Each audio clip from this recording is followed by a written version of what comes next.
Hey, this is Mike with Skinner's Custom Screens in Georgetown, Texas.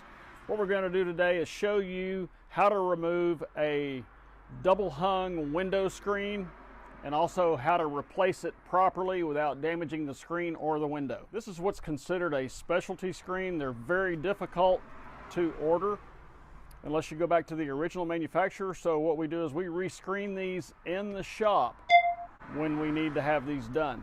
So the best way to remove them is to take a flathead screwdriver and press inside the spline groove, push over, and then hold this ridge, get some leverage behind it with your screwdriver, and gently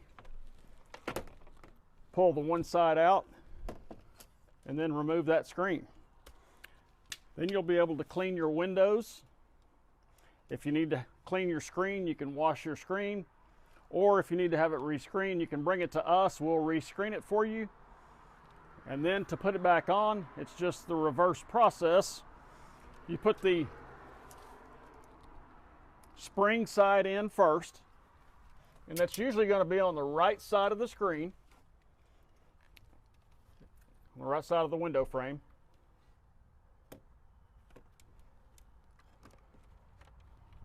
So once you get all the springs loaded into the side of the window frame, take your flathead screwdriver,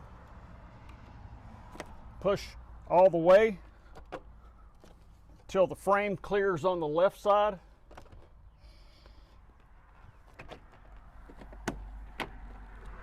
And then just press it up just like that.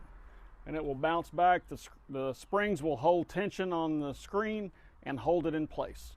If you have any questions about double hung windows, give us a call at Skinner's Custom Screens, 512-863-5145. If you like our channel, give us a like, hit that subscribe button, and leave any comments in the section down below. Thanks again. Have a great day.